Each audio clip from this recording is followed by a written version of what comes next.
গুৰুজনৰ এই ভাওনাক সাতটা বৰসবাহৰ মূল্যৰ সমান বুলি কোৱা হৈছে। কেনেকৈ কৈছে যে একে সময়তে ভাওনাত 7জন দৰ্শকে 7 পৰ্যায়ৰ দৰ্শকে ভাওনাৰ ৰস আস্বাদন কৰি থাকে। সেইকাৰণে 7টা বৰসবাহৰ মূল্যৰ সমান। যে গায়ন বায়ন সভা সভা জয় কৰে, নৃত্য গীত হবে ৰসী কৰা মনসৰে।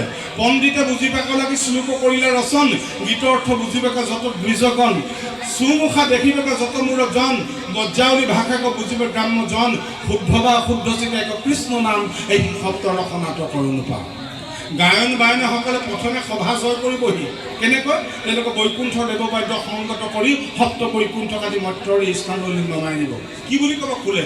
যে জেচাং শ্ৰীমলে সুদাসুত পদ কমলে নাস্তি ভক্তি নৰানাং, জেচাং আভিৰ কন্যা প্ৰিয়গণ কথনে নাৰুৰক্তা ৰসজ্ঞা, জেচাং শ্ৰীকৃষ্ণ লীলা ললিতানি সাধুৰু নাই বুকন্নু, ধিগেতাং কথয়তি নিয়তং কীৰ্তনস্তু মৃদংগ।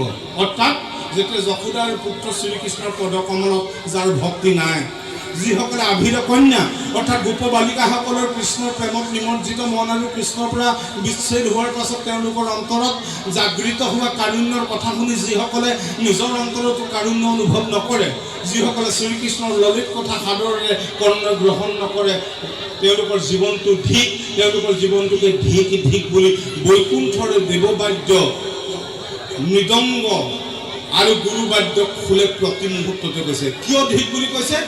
কাৰণ আমি মানুহ, এই মানুহ জন্ম হোৱাৰ আগতে আমি 83,99,999 বাৰ বিভিন্ন জীৱৰ ৰূপৰ জন্মগ্ৰহণ কৰিলোঁ।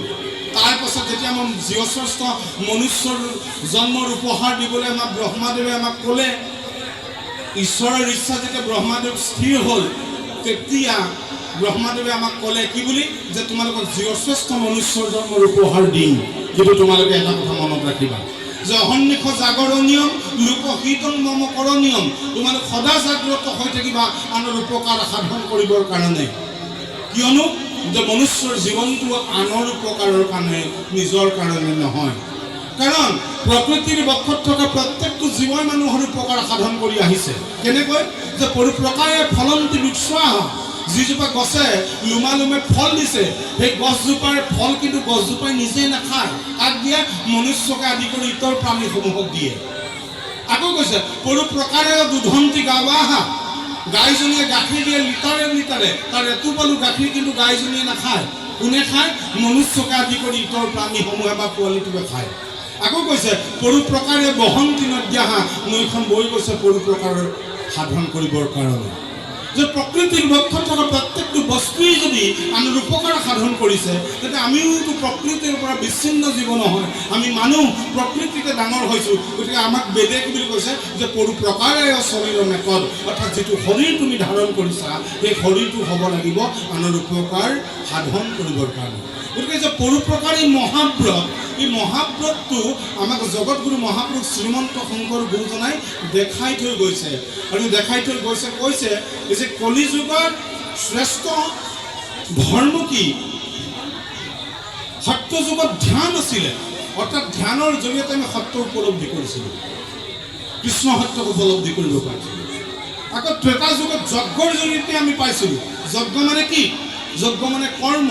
কৰ্ম আকৌ 3 প্ৰকাৰৰ: সুকৰ্ম, অকৰ্ম আৰু বিকৰ্ম। অৰ্থাৎ যি কৰ্ম ঈশ্বৰত সমৰ্পিত, যি কৰ্মৰ দ্বাৰা জগতৰ কল্যাণ সাধিত হয়, সেই কৰ্ম সুকৰ্ম।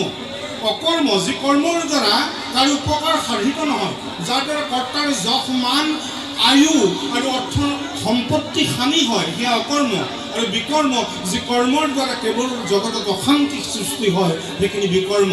সেই কৰ্মৰ উদ্দেশ্যে যজ্ঞ অনুষ্ঠান হৈছিল, যি যজ্ঞৰ দ্বাৰা লোকহিতং অনুষ্ঠান হৈছিল।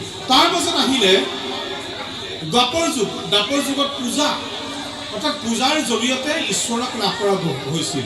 আৰু কলি যুগত কি বুলি কৈছে? কলি যুগত কেৱল হৰিৰ নাম।